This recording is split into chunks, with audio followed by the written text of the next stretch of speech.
Welcome to video session by M. Shantaveni from Indra Priyadarshini Government Degree College for Women, Nampalli, Hyderabad. So today's our topic is role of social reformers for upliftment of women in 19th and 28th centuries. This is a topic for BA second year students 4th sem. Now we will start by way of introduction.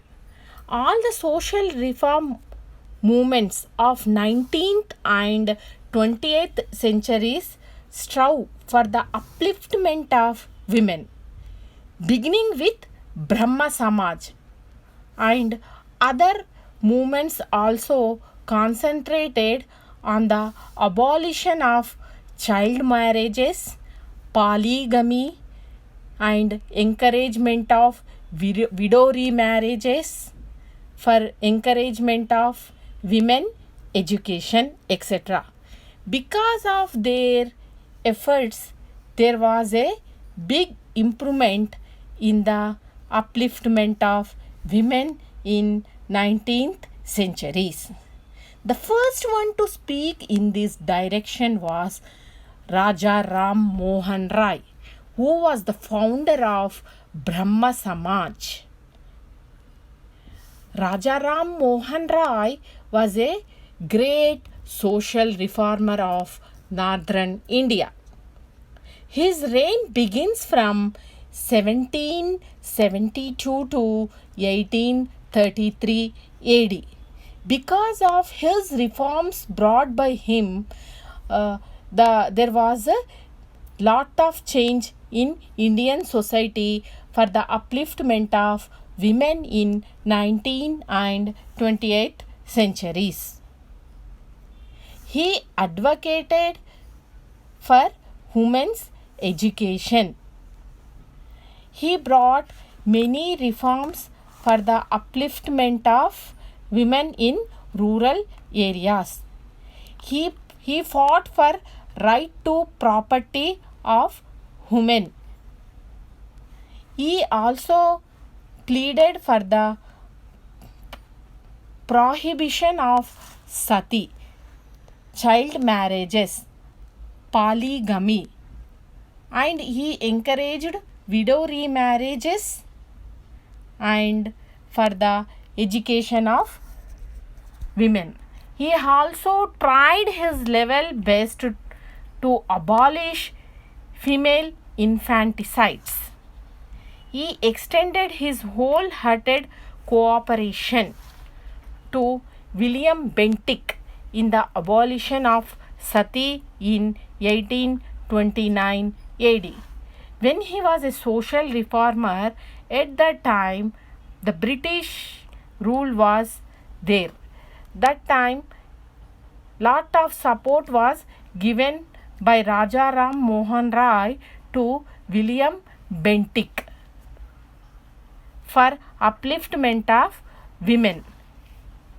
This movement did not stop here. The Brahma Samaj, founded by Raja Ram Mohan Rai, did not stop after this initiation. Actually, Brahma Samaj by Raja Ram Mohan Rai was started in the year 1829. The main aim of Brahma Samaj was putting more emphasis to Upanishads. He gave lot of importance to Upanishads. There are 206 Upanishads. According to him, a person should have the idea of Upanishads. This movement did not stop here. The movements like Arya Samaj, personalities like Kesab Chandra Sen, Malbari, and others also contributed a lot. With the efforts of Kesab Chandra Sen, the Native Marriage Act came into existence. In 1872, which permitted one to marry without any consideration of religion. So this Brahma Samaj gave importance to Upanishads. It was against to sati, polygamy, child marriages, and it gave emphasis for widow remarriages and women education. It was also against religion. It did not give importance to religion. Child marriage. The Arya Samaj also strove very hard. Arya Samaj was started by Swami Dayananda Saraswati in 1885. Swami Dayananda Saraswati belongs to a Brahmin's family. His aim was go back to Vedas. He gave lot of importance to Vedas. Raja Ram Mohan Rai had given importance to Upanishads, and Swami Dayananda Saraswati had given importance to Vedas. There are 4 Vedas: Rig Veda, Yajurveda, Samaveda, and Atharvana Veda. Of all the 4 Vedas, Rig Veda was the oldest of all the Vedas. By studying Vedas, we get knowledge about ancient culture, tradition of the society. Social reformers Mabari fought against child marriages. Consequently, in 1891, the government enacted that the minimum age for girls should be 12 years. In 1930, the government enacted that the minimum age for boys should be 18 years and for girls 14 years, on the basis of their recommendation of Harvilas Sarda committee. So during the Middle Ages, there was a tradition that the girls used to get married at a younger age without having any idea about family, life system, household activities. So all these social reformers, they tried their level best to avoid these child marriages. They were against to this system, and they are also against to polygamy. What is meant by polygamy? Polygamy means one man having many wives. So this was also abolished by them. So they also abolished sati. What is meant by sati? You all know. When a husband dies, the wife also has to be buried with him. So that was abolished by all these social reformers. But so the orthodox sections of the society were not ready to accept all the above steps. There were orthodox sections of the society. Who are called orthodox? Who are uneducated.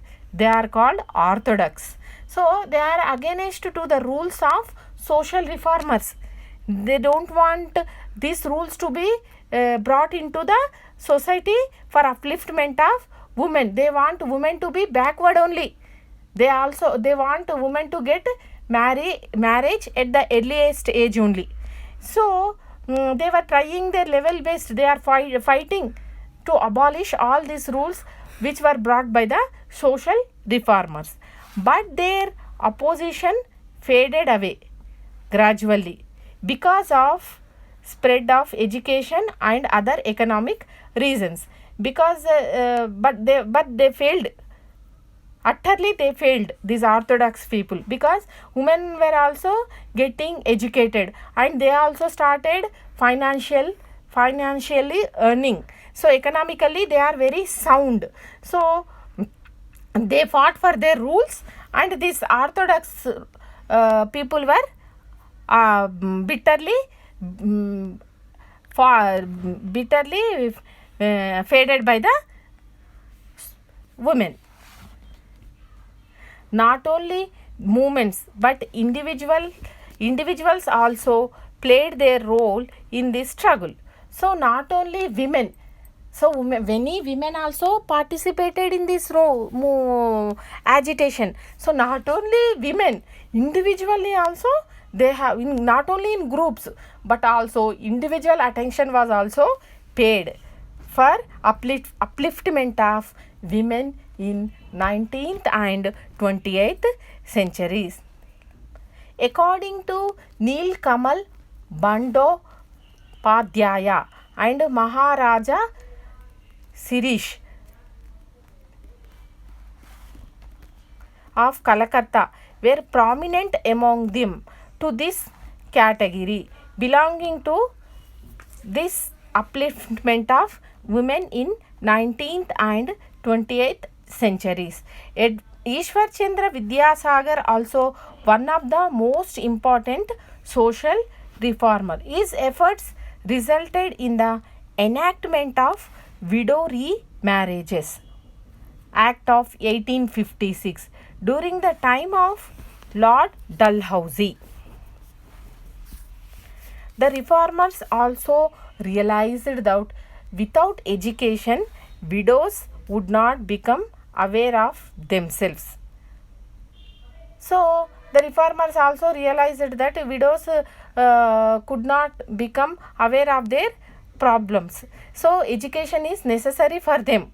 We have to establish separate schools, colleges for the education of women. So, in this perspective, many schools, colleges were started by Swami Dayananda Saraswati, the great social reformer for education of women.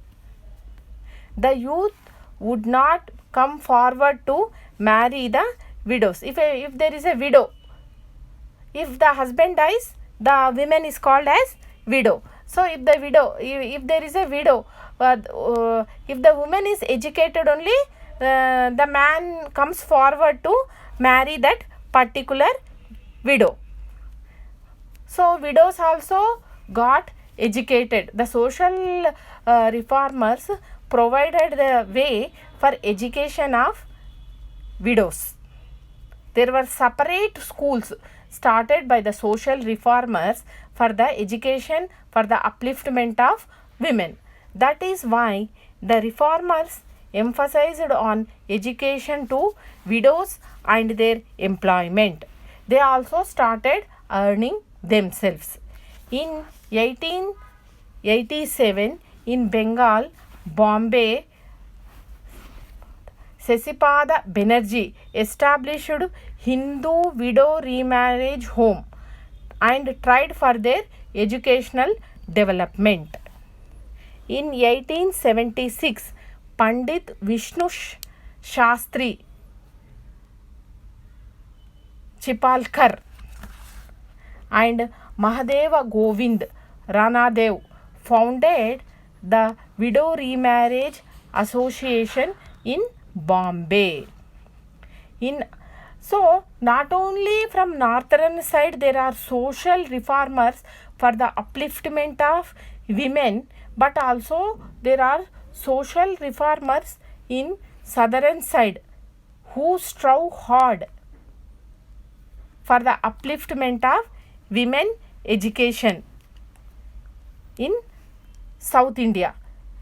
In Andhra, Kandukuri Vireshalingam Pantulu and Chilakamardi Lakshmi Narasimham, Unnava Lakshmi Narayana, Unnava Lakshmi Bayamma, Unnava Lakshmi Bayamma, Gurujada Apparao, Darcy Chandra Sahib, and others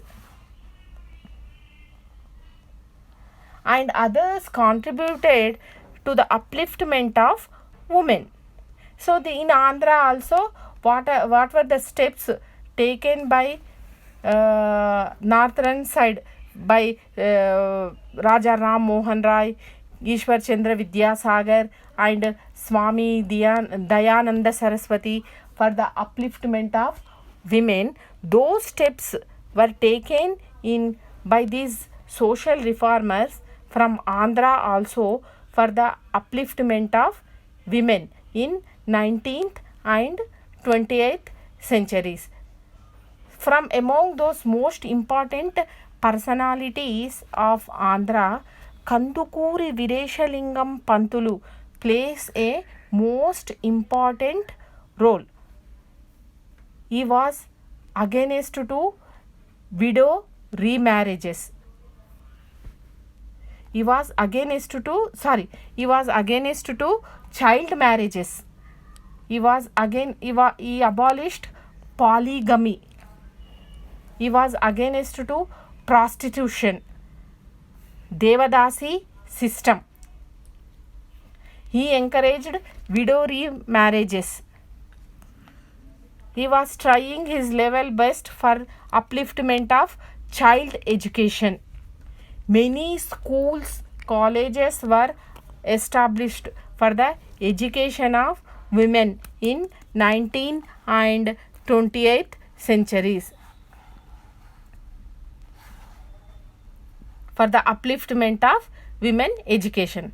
So Kandukuri Vireshalingam and Raghupati Venkata Ratnam Naidu did a lot for the services of women, for the upliftment of women in 19th and 20th centuries. They tried their level best for the removal of prostitution and Devadasi system from the society.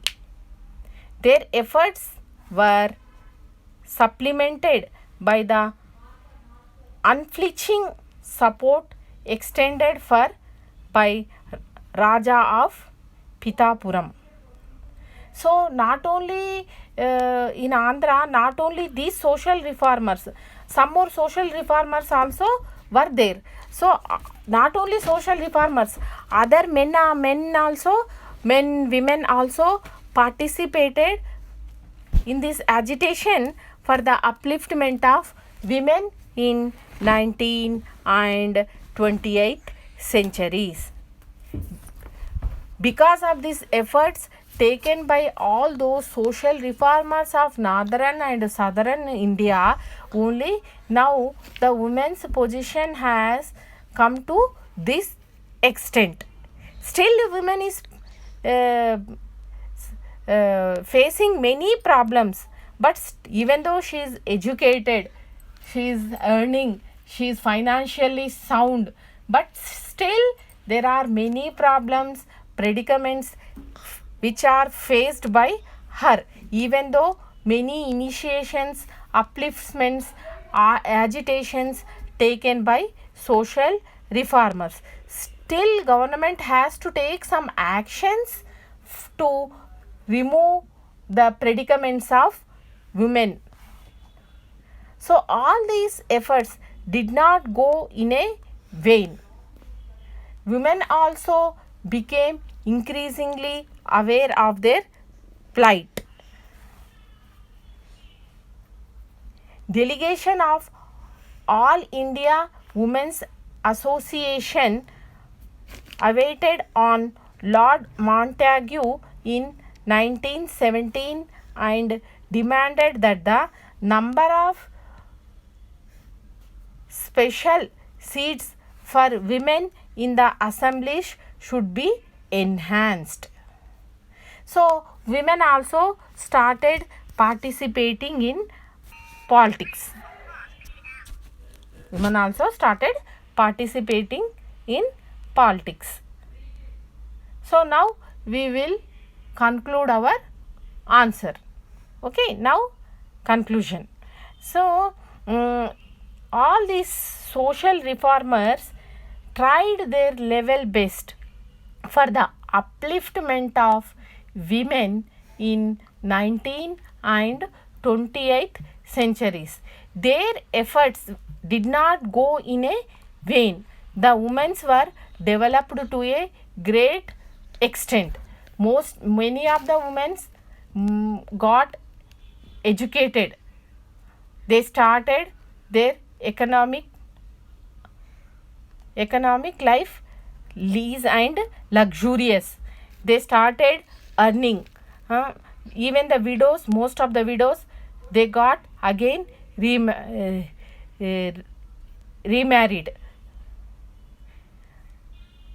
They started participating in politics. They also began to take an active part in politics and try to solve their problems on their own.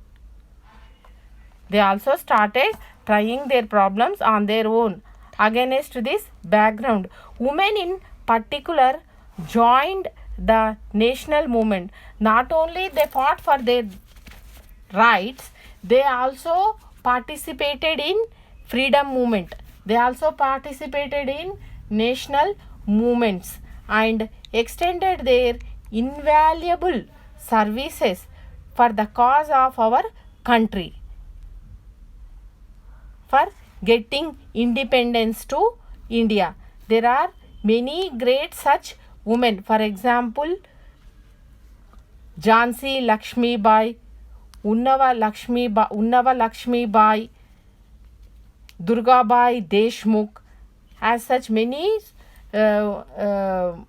women are there. Okay, so these are the efforts which are initiated by the social reformers in the 19th and 20th centuries for the upliftment of women in the society as well as in the country. Thank you.